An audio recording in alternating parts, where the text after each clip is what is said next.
You okay, Mom? What? Is there something on your mind? Is there something on your mind? It just seems like there might be something you want to say. Yeah. Like what? I mean, why would I want to say something so I could watch you sneer at me? Sneer at you? I don't ever sneer at you. Oh, sweetie, you don't have to. You get your point across. Okay, so fine, then say what you want to say then. Peter. I don't want to say anything. I've tried saying Okay, so things. try again. Release yourself. Oh, release you mean? Yeah, fine, release me. Just say it. Just fucking say it. Don't you swear at me, you little shit! Don't you ever raise your voice at me! I am your mother! Do you understand?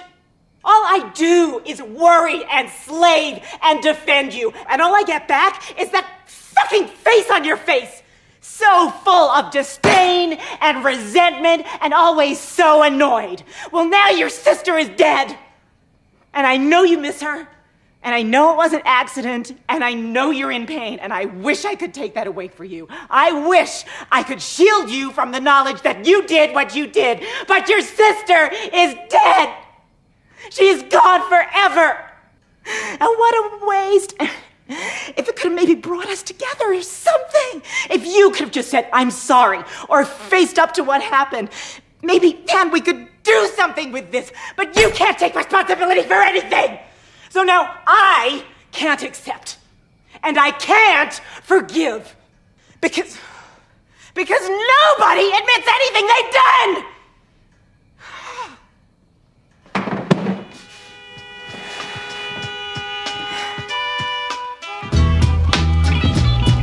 Horror has a face.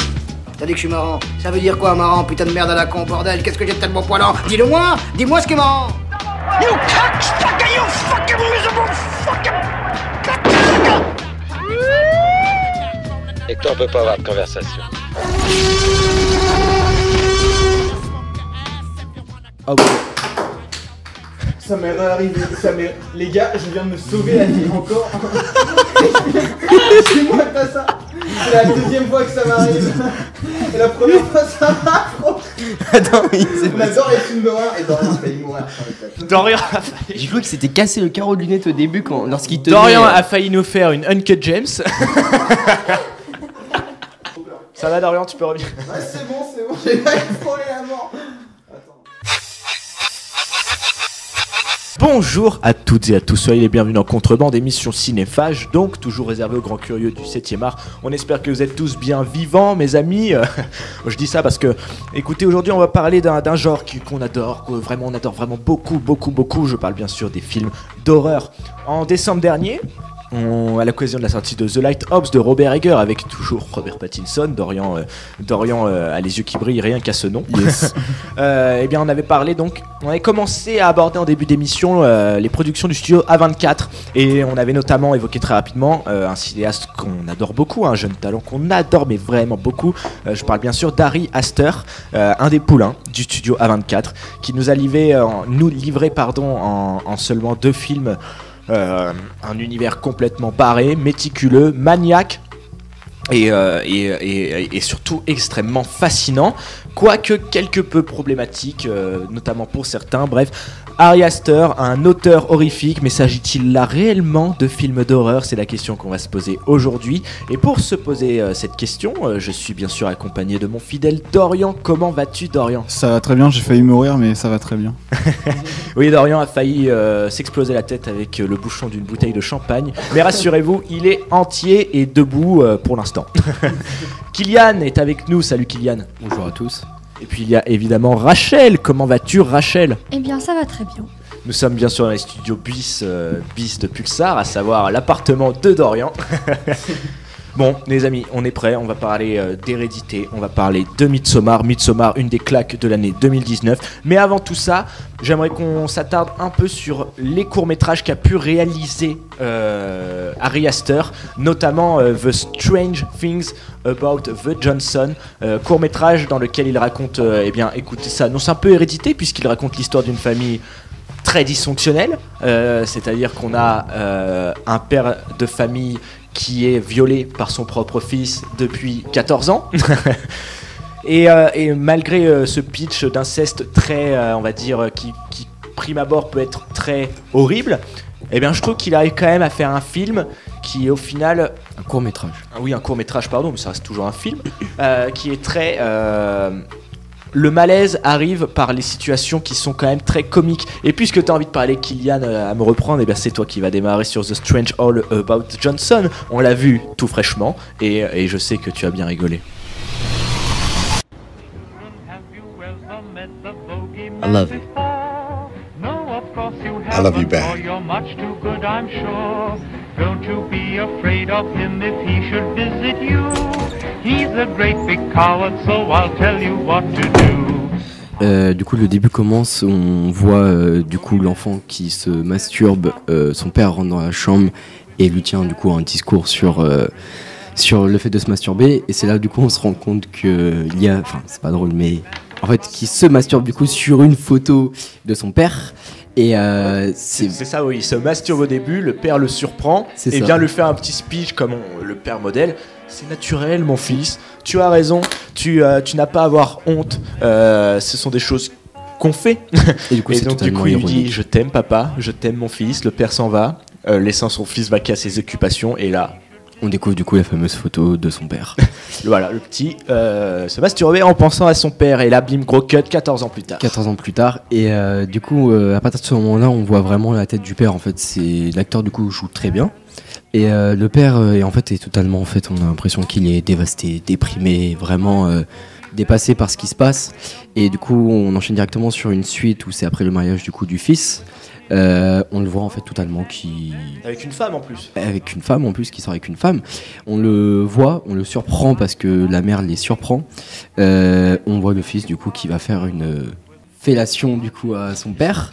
Et dû à cette scène qui est pas choquante mais très inattendue quand même, parce que c'est assez osé, ça met un thème en fait sur le court-métrage. On n'est pas non plus confronté frontalement à la scène de fellation, elle est hors champ, mais on est quand même confronté à savoir ce qu'on va s'attendre du coup au final, enfin du coup durant le court-métrage en fait totalement. Et du coup mon avis sur ce court-métrage, je trouve qu'il est très constructif et avec une très bonne analyse, il est très intéressant. Il annonce en tout cas un univers d'un cinéaste, d'un cinéaste qui je pense que ça plonge directement dans son espèce de délire de famille très... Dans ce délire, paranoïaque, très maniaque et surtout très malaisant. Ouais, c'est surtout aussi un cinéaste qui développe le malaise, je pense, vis-à-vis des spectateurs. Il veut vraiment mettre dans des situations dont on n'a pas l'habitude de voir au cinéma d'horreur. C'est-à-dire que là, en fait, au cinéma d'horreur, parce qu'après il s'attaque au cinéma d'horreur, mais là, c'est-à-dire qu'on parle de quelque chose qui est ultra tabou, c'est-à-dire le viol dans une famille, quoi, le viol inceste. Enfin, l'inceste, ouais, mais c'est même pas ça, parce que c'est du viol, quoi. C'est du viol qui est horrible. D'ailleurs, il y a une scène de viol qui est hors champ, mais qui peut être choquante. Et du coup, c'est un court-métrage qui peut-être un peu parfois rentre dedans en mode quand le père se fait renverser par une voiture et tout, tu te dis, tu t'y attends un peu, surtout qu'il aurait pu l'esquiver la voiture, mais il y a quelque chose d'hystérique. Voilà, exactement. Il a un besoin de choquer et de montrer et de dire je veux vous mettre mal à l'aise, quoi. Et c'est vraiment quelque chose qui transpire, je pense, dans son cinéma. Et le fait de commencer avec ce genre de court-métrage, c'est très très impressionnant.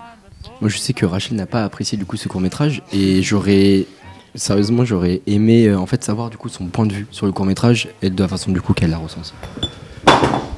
Justement, comme vient de dire Kylian, j'ai pas vraiment apprécié ce court-métrage, j'ai même pas pu le regarder jusqu'à la fin. Mais je dois avouer quand même qu'il est extrêmement bien fait, puisque dès le début, par exemple, quand Kylian a dit qu'il y a qu'on voit cette scène, qu'on ne la voit pas, mais ça nous laisse présumer que donc, le fils va faire une fellation au père. La mère voit cette scène à travers un petit trou, et en fait, je trouve que ça nous met un peu dans cette position de voyeur en fait face à la situation, et je pense que c'est ça qui m'a mis très mal à l'aise. Parce qu'elle découvre à travers un petit trou dans le mur. Oui, voilà. Exactement, et aussi du coup la scène où le père se fait violer donc par son fils. Ce que j'ai trouvé vraiment assez choquant en fait, c'est que on la voit pas mais on l'entend, et je trouve que avec ce court-métrage, c'est le son, le bruit de cette scène qui est très très dur et qui nous met vraiment mal à l'aise, comme l'a dit Dorian, et je pense que c'est le but du réalisateur de nous dire on sait tous très bien ce qui se passe, il n'y a pas besoin de le montrer, juste avec le bruit on comprend directement. Non, mais ouais, c'est en plus le fait que chaque acte sexuel incestueux se passe. En plus, on est du point de vue de la mère, du coup, nous on est aussi spectateur de ce qui se passe, comme tu l'as dit, Rachel. En plus, la fin est totalement horrible quand elle décide de tuer son fils d'une manière totalement ultra gore. D'ailleurs, il y a la cheminée qui revient un peu comme dans Hérédité, on va en parler tout à l'heure. Et non, franchement, très bon court-métrage. C'est du très très lourd de commencer avec ça, quoi. Mais c'est surtout que, voilà, comme on l'a dit, bon, ce court-métrage a été tourné. Il faut dire que Ari Aster est diplômé de l'American Film Institute, une école très très prestigieuse, où déjà des grands cinéastes ont déjà fait leurs armes. Donc il a un bagage derrière lui, et ce qui est sûr, c'est que déjà il montre une puissance dans la mise en scène, dans sa manière de faire des portraits de famille justement, mais la manière qu'il a de les insérer dans des cadres où on a l'impression que les personnages sont encadrés, c'est-à-dire, quand je dis encadrés, c'est-à-dire qu'il y a toujours un miroir, une porte, et il y a une scène où, parce que le père décide d'écrire son histoire sous forme de bouquin, le père à la base est écrivain, en cachette de son fils, parce qu'il a peur de la réaction de son fils. Vraiment, le mec est soumis à son fils, et le fils débarque dans la chambre, et avec les lumières, il y a l'ombre du fils qui est augmentée, qui noie presque complètement le père, donc Ari Aster, en fait, il utilise les codes du film d'horreur, du film de genre, que ce soit, du coup, je dirais, c'est même pas le film de maison hantée, mais il y a quelque chose, et c'est là que je pense qu'on va pouvoir passer à Hérédité, parce qu'il y a quelque chose qui, moi, j'ai envie de le rapprocher d'un cinéaste comme comme les débuts de Polanski avec Rosemary's Baby, où on est sur des variations autour du film de sorcière qui sont en fait là pour plus révéler une dysfonctionnalité dans un micro-environnement, à savoir la famille. Et donc, je pense que voilà, The Strange Things About the Johnsons, c'est un bon, je dirais même pas brouillon, mais c'est une bonne mise en bouche pour après assister à la première claque d'Ari Aster, à savoir Hérédité, donc film de variation autour des sorcières, un film d'horreur qui n'en est pas vraiment un cauchemar sous forme de drame familial, et donc c'est mon petit Dorian qui va commencer à parler. My name's Annie. My mom died a week ago. She was a very private woman, and she wasn't altogether there at the end. Who's gonna take care of me? You don't think I'm gonna take care of you? When you die. Sorry, I recognize you from your mother. How is your relationship with your daughter? What? Peter? Charlie? Are you okay? Charlie? Please stop. Charlie! Charlie! Please stop. Mom? Charlie! Mom? What's happening?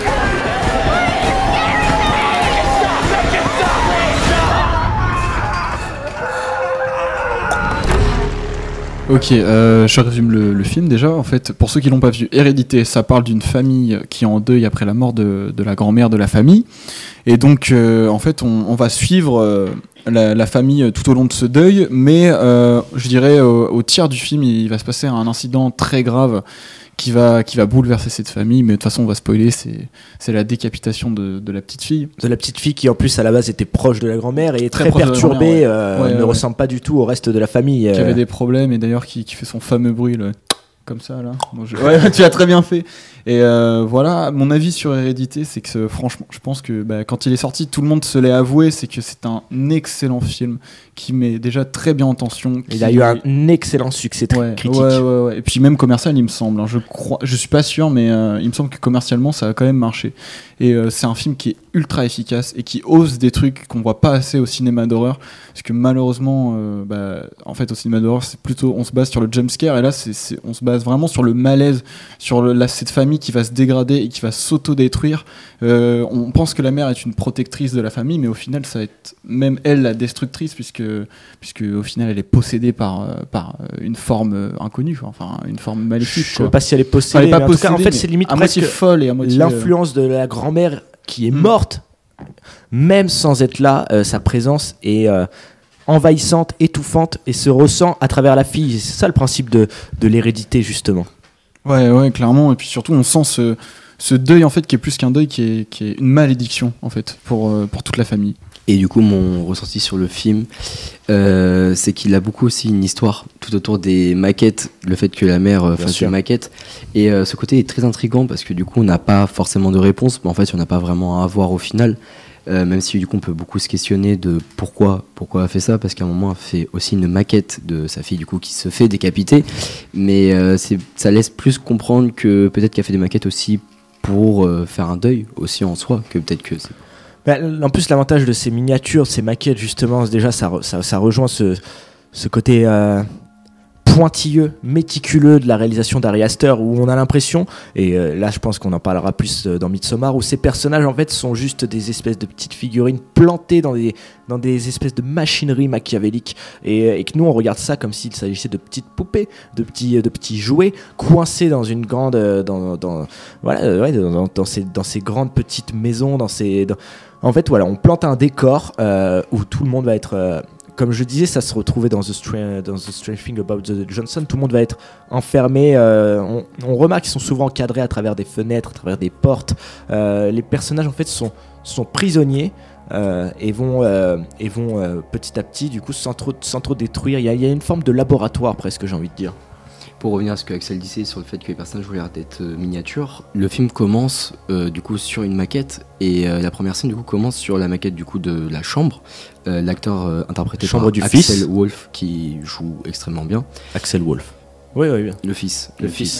Du coup, le film commence du coup où c'est un gros plan sur la maquette qui se rapproche petit à petit, où la maquette du coup prend vie, et ça laisse du coup aussi comprendre que peut-être que ils sont dans la maquette en fait. Clairement, ça laisse totalement comprendre ça. Bien sûr. Mais moi en fait je pense que c'est Ari Aster qui plante ses décors avec les maquettes, même quand la mère en fait un, c'est que clairement il nous expose ce qui s'est passé, même si on l'a déjà vu. Mais il nous expose ses décors et il fait, comme tu l'as dit, jouer ses personnages dedans.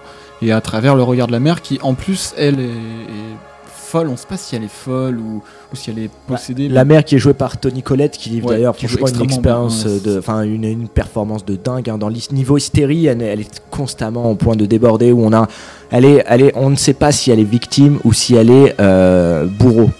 Et ça, c'est très fort. En plus, la scène avant la décapitation de la fille, j'ai beaucoup apprécié parce que du coup, le moment où ils sont dans la voiture et que la fille du coup commence à s'étouffer, le champ de vision en fait est vraiment bas, dans le sens où c'est vraiment tout noir, on voit les phares mais les phares n'éclairent même pas, et vraiment le seul obstacle du coup qu'on va voir, c'est ce fameux poteau qu'elle se prend et que même la mère arrive. Qui était déjà planté dès le début presque ça. En fait, c'est un poteau, il était là, il était pour être là. Il était prévu, du coup c'était, et même du coup la mère lorsqu'elle représente la maquette, elle fait vraiment rien autour, elle monte juste la voiture et du coup ce fameux poteau qui est en plein milieu du coup de tout et qui était prévu du coup pour la fameuse scène. Puisqu'on parle de films malaisants, on va écouter Rachel, parce qu'on voit que Rachel, le cinéma d'Ari Aster, ça provoque beaucoup d'émotions chez toi, et du coup j'aimerais savoir à quel point le malaise a été puissant lors de ta vision d'Hérédité. Déjà oui, ce film je l'ai trouvé assez malaisant, mais la scène je pense qui m'a mis le plus mal à l'aise, c'est une scène où il y a énormément de silence. C'est quand ils sont à table en train de manger le repas du soir, et que donc la mère va se disputer donc avec son mari et son fils, et qu'elle part de la table, et juste après qu'elle parte, il y a un long moment de silence où le fils et le père restent assis là à faire comme si de rien n'était, et il y a ce long silence avec la grande horloge qui fait du bruit et qu'on entend, et je trouve que justement ce silence il veut tout dire de la situation familiale on voit bien en fait qu'il n'y a pas de communication possible, et qu'en vue de la situation après donc la perte donc de leur fille, on voit bien qu'ils auraient pu vivre ce deuil ensemble, mais qu'au final dans tous les cas c'était pas possible parce qu'il y a trop d'éléments qui font que, et c'est ce silence qui pour moi me met très mal à l'aise. C'est pour ça que je dis on va du coup se poser la question, voilà, Hérédité, est-ce réellement un film d'horreur? Bon, la réponse est oui bien sûr, mais ce que je veux dire c'est qu'il faut quand même décortiquer Hérédité, dans le sens où moi j'ai vraiment l'impression qu'Ari Aster nous livre plus des mélodrames à tendance horrifique plutôt que de réels films d'horreur, parce que il va y avoir une sorte d'exacerbation des émotions, d'amplification des choses qui sont pourtant très, très réelles. Le fantastique surgit de choses très communes, à savoir la famille, le cadre familial, la vie, et puis le deuil, cette grand-mère du coup qui est toujours présente. C'est ça le deuil, il y a aussi le silence qui est lié à l'absence. La grand-mère, comme je disais tout à l'heure, est toujours là, même si elle était là, même si malgré le fait qu'elle soit morte. Et après, vous savez, Ari Aster, il l'a dit lui-même, ce film c'est un exercice de style, et je pense que c'est le genre de réalisateur qui plus tard ne va pas se contenter de faire des films d'horreur, parce que Ari Aster, il faut savoir qu'à la base il a écrit énormément de scénarios de longs métrages, notamment un film de SF, une comédie, des drames familiaux bien sûr, hein, c'est sa grande thématique principale, et donc il a essayé de les faire vendre. Mais il s'est dit qu'en fait pour un premier long film d'horreur ce serait parfait, parce que les films d'horreur c'est bankable, les films d'horreur ça se finance parce qu'on sait qu'il y aura un public. Moi j'ai vraiment l'impression de voir Hérédité pas comme un cinéaste qui a voulu livrer un film d'horreur, mais qui a plutôt voulu accrocher ses propres névroses personnelles au code horrifique, au genre de l'horreur. Ouais. Exactement. Et donc du coup en fait j'ai l'impression qu'en fait il est en train de nous décortiquer ce que nos attentes face à ce genre de film pour encore mieux nous surprendre. Et d'ailleurs il le dit lui-même, hein. Il dit mais j'ai pensé qu'un film d'horreur serait plus simple à faire financer, j'en voulais un qui soit une espèce de punition. Dans le genre il y a des clichés et des formules avec lesquelles le public est tellement familier qu'il regarde ces films comme il met des chaussons. Il s'attend à voir, à ressentir certaines choses, mais ce qui est incomparable c'est de déjouer ses attentes. Et c'est, je pense que ça décrit exactement tout ce que je viens de dire, parce que nous on regarde un film d'horreur, on s'attend à voir du gore, on s'attend à voir, surtout si c'est un film de sorcière, de maison hantée, on sait pas réellement, mais voilà, dans ce genre de style, on va s'attendre au jumpscare, on est gavé par des codes, des clichés qui sont juste là pour combler nos attentes. Lui, au moins, elle mérite de faire totalement l'inverse. Bah ouais, puis surtout en plus, j'aime bien ce qu'il dit sur le fait de casser les attentes, parce que pendant tout le film tu vas te dire, ok c'est un film d'épouvante, il va y avoir du fantastique et tout, la petite fille meurt, tu te dis ok ça se transforme en drame et tout, là d'un coup ça revient au vrai film d'épouvante sur la scène de fin que je trouve traumatisante, vraiment, elle m'a vraiment terrifié, où du coup là ça se passe vraiment en mode film de maison hantée, sauf que c'est pas avec des jumpscares, avec de la grosse musique qui t'agresse et tout. On n'est pas dans Conjuring quoi. Oui voilà, c'est tout, même si Conjuring est un excellent film, mais tout est dans le silence. Par exemple la première fois qu'on voit la mère accrochée au plafond, je trouve que ce plan est totalement terrifiant, super malaisant. Il dure, ouais. En plus t'as envie de gueuler, mais genre retourne-toi derrière, du bon côté au fils, et je trouve que voilà, ce film en fait est dans le silence, mais le fait qu'il soit dans le silence et que le personnage parfois ne parle pas, ne réagisse pas, ça nous fait encore cette sensation de malaise en mode on aimerait être là pour lui dire réveille-toi, et c'est je trouve ce qui aussi va se retrouver dans sa filmographie. Je trouve aussi ce qui est assez malaisant et assez dur, c'est qu'à un moment donné, on va se rendre compte que la mère, elle va comprendre tout ce qui se passe dans le film, le fait qu'elle pensait avoir une amie et c'est elle qui va un peu lancer un sort par rapport à son fils, et elle va essayer de le prévenir, elle va essayer de sauver son fils, de le dire à son mari, mais en fait elle se retrouve seule face à la situation, et c'est ça qui est dur aussi, parce qu'on a envie d'aller la voir et de lui dire que nous on est au courant de la situation et qu'il faut que les autres personnes de la famille s'en rendent compte, mais au final elle va être seule face à ça et qu'il n'y aura pas d'autre possibilité pour elle. Mes amis, on va conclure sur Hérédité par un petit tour de table avant de passer à la bombe Midsommar qui on peut dire est en train de diviser un peu notre table, hein, entre ceux qui trouvent que c'est vraiment parfait et d'autres qui sont beaucoup plus mitigés. J'aimerais donc faire un petit tour de table avec cette question. Hérédité, chef-d'œuvre ou pas chef-d'œuvre? Très grand film, peut-être chef-d'œuvre dans l'avenir, mais je pense qu'il faut voir sur la longueur. Mais non, très très grand film et très grosse claque pour un premier film d'un réalisateur. Hérédité est un très bon film qui casse les codes du cinéma. Pour moi, il n'est pas forcément un film d'horreur, il est un film plus à thème horreur, mais pas vraiment qui veut te mettre mal dans le sens horreur, mais où tu es très mal à l'aise. Mais pour moi, il restera du coup dans les films à voir dans un top 100 ou voilà. Mais justement, toi, je profite de t'avoir sous le coude parce que toi qui es quand même un grand fan de violence bien graphique, de gore, on peut pas dire qu'il y en a pas du tout dans Hérédité. Je veux dire, il y a un moment où on voit la mère en lévitation en train de se planter des poignards dans la gorge. Qu'est-ce que ça t'a fait du coup d'être confronté à un rythme qui se veut beaucoup plus dilué, beaucoup plus lent, et surtout il y a des choses qui sont quand même très, je dirais pas exagérées, mais qui vont à fond dans l'extrême dans des moments où tu t'y attends pas. Du coup, c'est ça qui fait toute la magie du film. Du coup, j'ai beaucoup apprécié ce fait qu'il y a vraiment en fait une vraie histoire derrière et que ça se construit au fur et à mesure. Et les scènes, dont la scène où la mère du coup se plante les poignards, peut être, je pense, pas traumatisante pour certaines personnes, mais peut être très choquante. Et c'est vrai qu'elle est en fait extrêmement bien intégrée, surprenante. Et Ari Aster a un sens du rythme incroyable. C'est ça, en fait il place les bons éléments au moment où il le faut. En fait c'est 1, 2, 3 jusqu'à 10 et il n'y a pas de désordre en fait. Il n'y a pas le 1 à côté du 3, tout est à la suite, tout est parfait. Voilà. Ouais, on a l'impression qu'il sait. En fait le mec a fait sa miniature, il a placé tous les éléments où il fallait, quand il le fallait. C'est vrai que C'est vachement très très remarquable. Et Rachel, alors, chef-d'œuvre ou pas chef-d'œuvre, Hérédité? Pour moi, c'est un très bon film, mais c'est pas un chef-d'œuvre. Enfin, il est pas dans ton cœur. Il est très bien. Pour moi, je reconnais ses qualités, mais pour moi, il y a quand même des choses, comme a dit Kylian, qui peuvent choquer dans certaines scènes, notamment avec la mère, ou par exemple la scène où la mère est dans le coin recroquevillée et qu'on a envie de dire au fils de se retourner. Pour moi, c'est des choses qui me marquent, mais qui peuvent ne pas plaire pour certains. Donc pour moi, c'est quand même un très bon film, mais pas un chef-d'œuvre. T'as préféré Midsommar? Oui. Eh bien écoutez, parfait. Si vous voulez savoir pourquoi Rachel a adoré Midsommar, je vous invite à rester dans Contrebande. On va juste se faire une petite pause, un petit montage avec un petit extrait, une petite musique. Et puis après, on va s'attarder autant que possible sur Midsommar, le deuxième film d'Ari Aster. À tout de suite.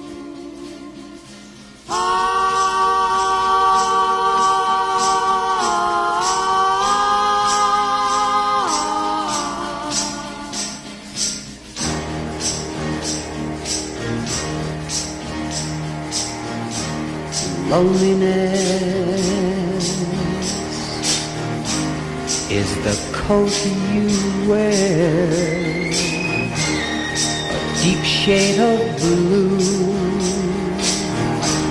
is always there.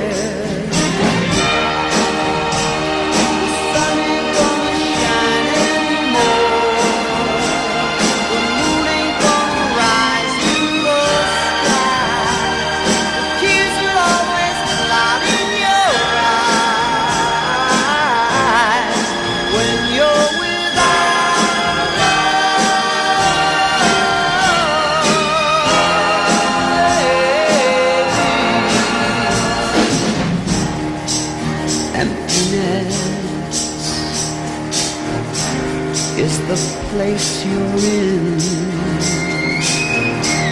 with nothing to lose, but no more to win. The sun ain't gonna shine anymore. The moon ain't gonna rise in your sky. Tears are always flooding your eyes. When you're without love, lonely, without you,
Mes amis, vous êtes toujours dans Contrebande, donc on se fait toujours une spéciale Ari Aster et aujourd'hui on va s'attarder à son deuxième et dernier film en date qui a aussi été une bonne claque de l'année 2019, c'est pour ça qu'on n'est pas dans l'actualité, on a juste envie d'y revenir parce qu'on n'avait pas eu l'occasion. Il s'agit bien sûr de Midsommar. Unbelievable. Welcome and happy midsummer. Skål! What time is it? 9 p.m. That can't be right. The sky is blue. This is what 9 p.m. is like here.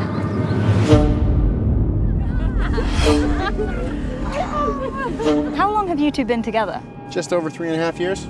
4 years. Really? Yeah. What do you think? It's like another world. Tomorrow's a big day. Is it scary? What is it? It has special properties. What am I going through? We just need to acclimate. I don't want to acclimate, I want to go. Absolutely not. What's happening? Pour parler de Midsommar, eh bien écoutez, j'ai envie que Dorian nous fasse un petit résumé vu qu'il a l'air plutôt motivé à le faire. Alors, Midsommar, ça parle d'une américaine qui a perdu sa famille lors d'un drame vraiment méchant. Et ce qui va se passer en fait, c'est qu'avec ses amis, avec son ami suédois, ils vont partir dans une secte en Suède, histoire de faire la fête. Sauf que ça va pas se passer comme prévu. Je vais lire mes notes pour vous dire qu'est-ce que j'ai pensé du film. Alors, déjà Dorian a pris des notes, oui. Et ça c'est un miracle. Oui, là déjà j'ai pris des notes. Alors j'ai mis c'est beau, je déteste le copain, l'intro tue, j'ai envie que le copain brûle en enfer, les costumes et la DA, yes, il brûle en enfer. Donc vous pouvez voir que je suis 50-50 sur ce film, je sais pas trop quoi en penser.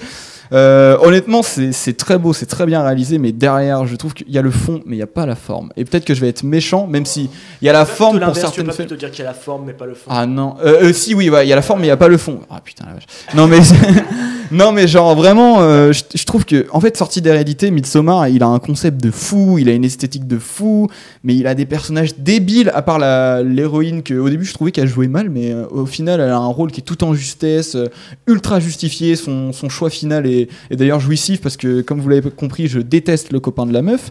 Mais non, franchement c'est très bien fait, c'est très bien réalisé et on sent qu'Ari Aster a fait ce qu'il voulait et que derrière on lui a pas dit non c'est nul ce que tu fais. C'est vraiment le mec était à fond sur ce qu'il fait et surtout l'univers est jamais vu pour un film d'horreur.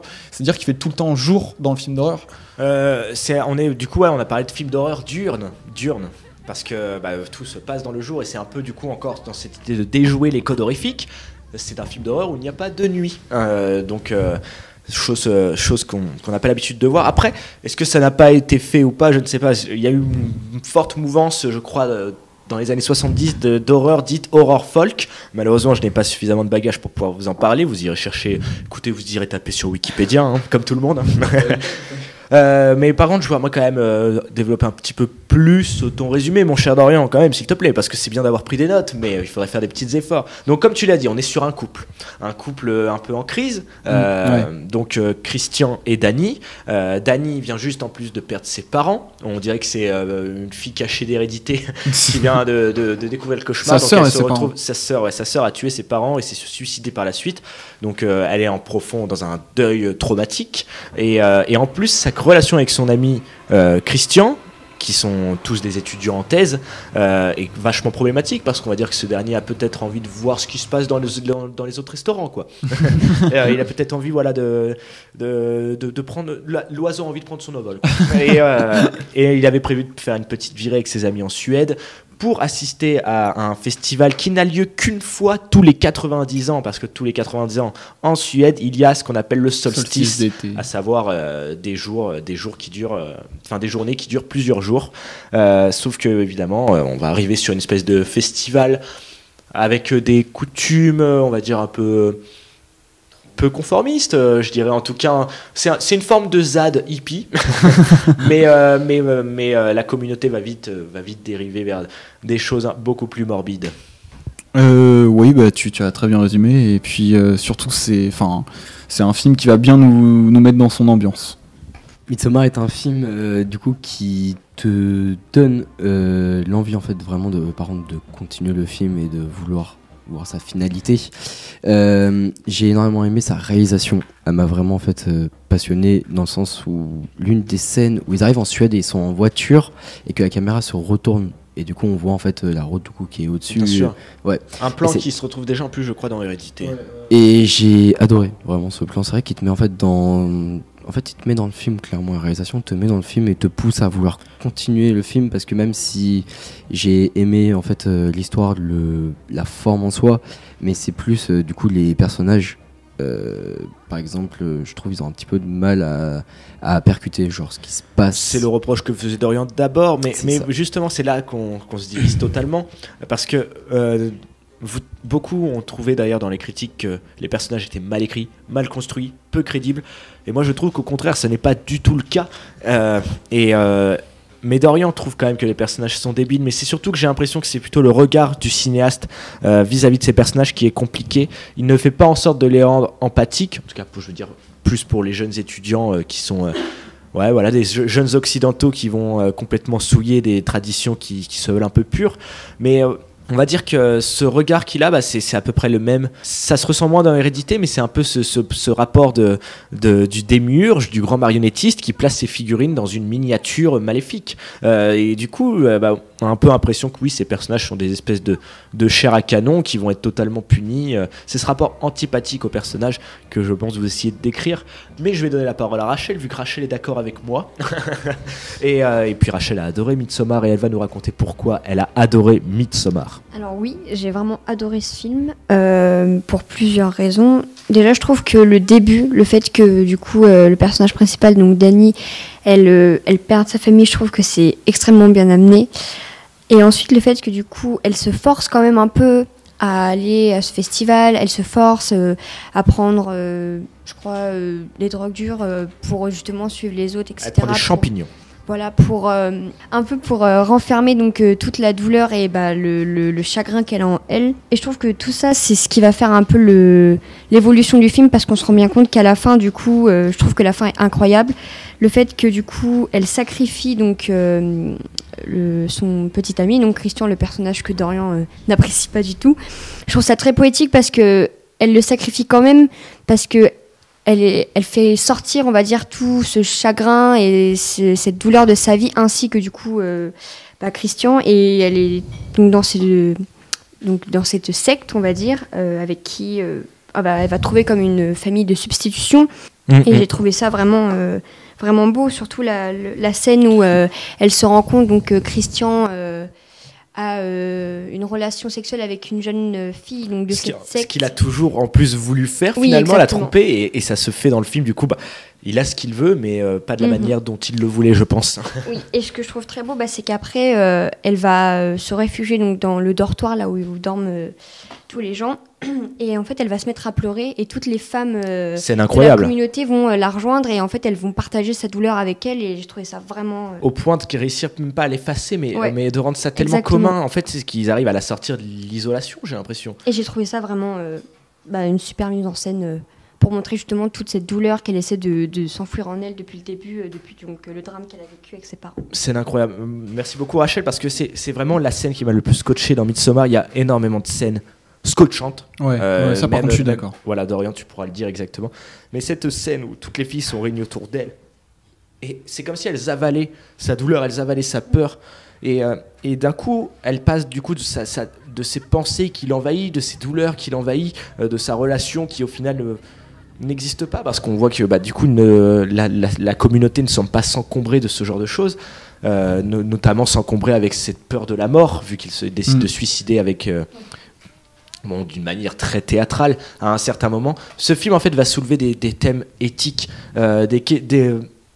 c'est le rapport qu'en fait quand on est confronté à quelque chose qui nous a été étranger, c'est que ça remet en cause notre propre ordre moral. J'ai le souvenir par exemple que certaines communautés, par exemple, on va dire que nous en tant qu'occidentaux, on a souvent plus tendance, si on avait le choix entre sauver un jeune ou un vieux, on préférerait sauver le jeune, car le jeune a l'avenir. Vous êtes tous d'accord pour le dire? Oui. Et sauf que il y a quand même certaines communautés qui, elles, vont plutôt sauver la vieillesse, parce que la vieillesse, voilà, c'est la richesse, la connaissance, c'est l'expérience, et donc la transmission. Donc il y a cette idée à partir de ces Américains ces Américains, j'ai envie de dire, pervertis Oui, par leur réflexe de vouloir tout analyser, tout étudier. Même tout saccager. Oui, Parce même que quand presque il pisse quasiment, sur l'arbre. ouais, l'autre qui pisse sur l'arbre, celui qui prend en photo le livre alors que c'est interdit. Qui prend en photo le livre sacré parce qu'il a limite l'impression de lui-même d'avoir le droit de faire ça pour informer les autres. Et du coup, ça remet pleinement en cause cette position d'occidentaux noyés dans des réflexes et dans un sentiment de supériorité. Ils vont se retrouver du coup à quelque chose qui est clairement sensoriel. En fait, c'est des personnes qui sont constamment en train de vivre dans la projection. Pareil pour cette fille en deuil qui est constamment en train d'imaginer l'absence. Donc à partir de l'absence, t'imagines en fait ce qui aurait pu être si ces personnes n'avaient pas été absentes, donc sa famille. Et ces personnes vont être amenées à la réalité, à ce qu'elles ressentent en ce moment même, dans le moment présent. Et on peut quand même le dire, Ari Aster a quand même décrit un univers de dingue. Je parle de la religion qu'il a réussi à créer, des coutumes qu'il a réussi à inventer. Je pense qu'à mon avis, c'est une espèce de syncrétisme de beaucoup de choses, mais on voit qu'il part quand même très très loin. Ouais, c'est fou, parce que même t'as des moments, des scènes, tu te dis non mais attends, c'est lui qui a inventé tout ça et tout. Rien que le truc de la reine de mai, tu te dis comment est-ce que le mec a pu penser à des meufs sous champi qui dansent, et la dernière envie quoi, enfin envie. La scène de danse où tout le monde se tient la main, elle-même totalement incroyable, bien, jouissive vraiment à regarder et tout. Et c'est que le mec, tu sens qu'il a fait un travail de malade, et tu sens que le gars dans ses films, il est investi, il veut faire ce qu'il veut. Mais après, la liberté créative est vraiment incroyable. Mais ça, on peut remercier les studios A24. Hein. Oui, très gros studio d'ailleurs, étalement tente. Non, mais vraiment, ça va devenir une marque de qualité. Mais après, je trouve que tu le disais, ça l'est déjà. Ouais. Tu trouves que ces personnages sont insupportables, mais j'ai envie de revenir sur la scène des champis.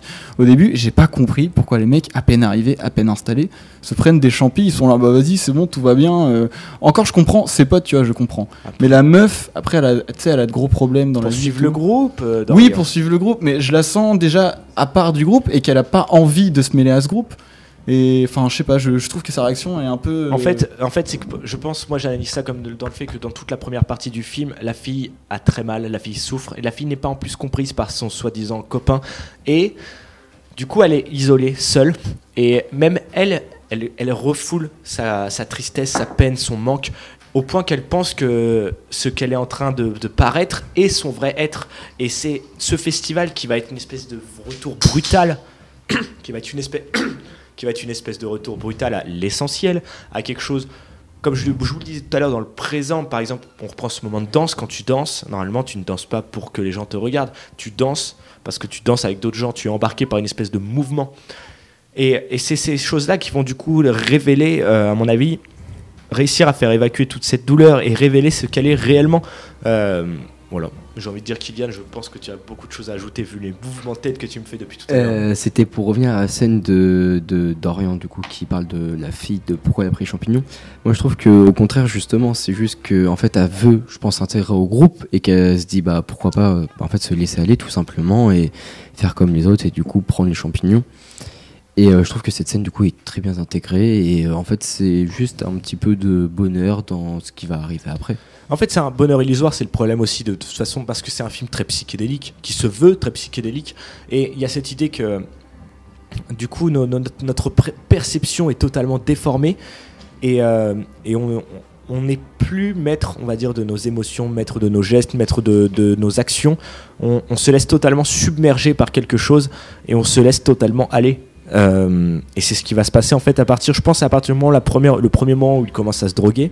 Ouais. C'est à partir de là que les choses, je dirais pas dégénèrent, mais c'est à partir de là que les personnages sont livrés à quelque chose qui les dépasse, et soit tu agis contre et du coup tu deviens parano, soit tu te laisses aller et donc du coup tu acceptes sans juger.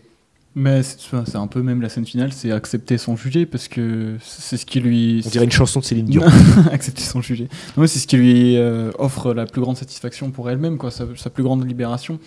Mais je voulais juste revenir sur les scènes de drogue que je trouvais extrêmement bien amenées et super bien filmées.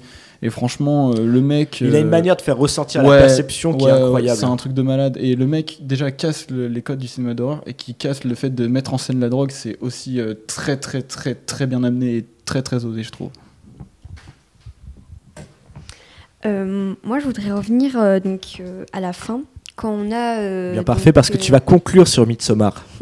Quand on a donc Dany qui est dans cette grande robe de fleurs, déjà je trouve ce costume incroyable. D'ailleurs, Dany qui est jouée par Florence Pugh et qui est vraiment pour moi la révélation du film. Oui. Je trouve que cette actrice est incroyable dans ce film. Ça a vraiment été la claque lors de ma découverte en salle. Justement, ce moment, on a un gros plan sur son visage où on la voit sourire, où on voit qu'elle se rend compte de tout ce qui se passe. Et je trouve qu'elle ressemble énormément à la fin donc d'Hérédité, où justement on a ce gros plan donc, sur le fils. Mais je trouve que dans Midsommar, elle passe mieux parce que pour moi, c'est vraiment l'accomplissement de tout ce qui s'est passé, de toute la douleur qu'elle a eue qui s'émane tout simplement d'elle et de toute l'histoire qu'elle a vécue. Et je trouve que c'est très efficace comme fin. Moi, je voudrais conclure je voudrais conclure en disant que en fait, il faudrait regarder la version normale plutôt que la version Director's Cut. Parce que la version Director's Cut rajoute une demi-heure au milieu du film. Du coup, ça est une Tu vois la différence Tu vois énormément la différence. Et en fait, c'est que le fait, il n'y a pas de truc d'horreur qui se passe pendant cette version longue. C'est plus du développement de personnages. Du coup, tu sens pas le danger. Enfin, je sais pas si tu vois ce que je veux dire. Oui, genre, t'as moins d'événements qui ponctuent le scénario. C'est moins rythmé. Voilà. Donc, je conseillerais la version cinéma qui est sortie en salle plutôt que la version Director's Cut. Et est-ce qu'au moins la version Director's Cut a le mérite d'explorer un peu plus l'univers présenté à l'écran? Même pas, je sais même pas ce qu'ils ont ajouté, à part une scène où ils veulent balancer un enfant à l'eau, mais même quand cette scène arrive, elle est très prévisible, et je trouve qu'elle fait plutôt tâche dans le récit, puisque en plus c'est la seule scène de nuit. Enfin, où ils disent qu'il y a 2 heures de nuit dans la soirée, et c'est la seule scène de nuit, du coup elle casse un peu le côté aveuglant du film. Puis on peut comprendre pourquoi elle a été enlevée, parce qu'il faut savoir que la vraie scène choc du film, c'est bien sûr ce suicide volontaire. Ouais. Quelque chose qui est totalement inadmissible pour les Occidentaux arrivés chez cette communauté de Suédois complètement barrés. Vous savez quoi, j'avais dit qu'on allait conclure, mais je veux juste entendre, avant de terminer, on peut se permettre ça tout de même, Dorian, car Dorian, vous le savez, Dorian est un grand fan de films normalement gore, violents, donc la viscéralité pour lui est quelque chose de très explicite. Pourtant, Midsommar, appelé comme un film d'horreur, toi, tu es un peu plus mitigé sur cet argument, dans le sens où tu aimes normalement l'horreur qui est très... explicite, jouissive, agressive. Et pourtant, est-ce que, Midsommar, tu penses que c'est le genre de film... Est-ce que j'ai envie en fait de savoir ton malaise, ta peur vis-à-vis de ce film? Midsommar, je sais que c'était plus un film où du coup j'étais en fait impatient du coup de voir l'horreur, de voir les scènes gore, hypé voir par la bande-annonce si ça allait qui me a choquer. été en plus, on va dire que la promo a été aussi folle que pour celle de Get Out. En plus, je suis parti dans un film dans l'optique où le film, j'ai même pas regardé le temps du film, je pensais qu'il allait durer à peine 1h20 comme les films d'horreur qui sortent en cinéma de base. C'est pour ça qu'on aime Ari Aster d'ailleurs. Oui, je ne connaissais absolument pas ce réalisateur à ce moment-là et du coup c'est pour ça que j'avais pas vraiment d'attente envers le film. Mais lors de la scène du coup de suicide des 2 personnes âgées, c'est vrai qu'elle est en fait extrêmement bien faite au niveau du réalisme. T'es vraiment dedans et moi du coup je sais que j'étais très impatient en fait au moment où ils allaient se faire du coup écraser la tête par le marteau, voir si ça allait être réaliste et oui ça a comblé mes attentes dans le sens où c'est gore et ça peut être très très choquant pour certaines personnes. Eh bien écoutez, c'était le mot de la fin sur Midsommar, ou comment on part d'un terrible drame isolé pour terminer dans une immense et harmonieuse communauté. Moi je peux que vous recommander d'aller voir ce cauchemar psychédélique que j'ai réellement adoré, rien que pour ces scènes scotch. Quoi qu'il en soit, tout le monde est d'accord ici pour le dire. Ari Aster, on attend de voir ses prochains projets. Je crois, j'ai cru entendre que je pense qu'il va nous faire un film de 4 heures, ça c'est sûr, vu qu'il a envie d'augmenter en durée. Je crois qu'il projette éventuellement de faire une comédie, ce qui m'étonne pas du tout parce que ces films ne sont pas exempts en humour. Quoi qu'il en soit, on conclut sur Ari Aster. Can you feel that? The energy coming up from the earth? Look, the trees too, they're breathing.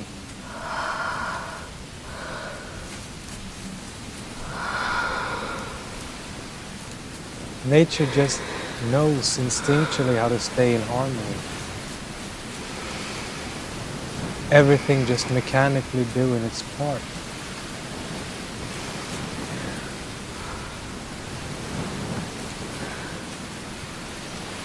You guys are like my family. You're like my real, actual family. Dany? Sorry. I'm gonna go for a walk. I can walk too. So, no, I'm gonna. No.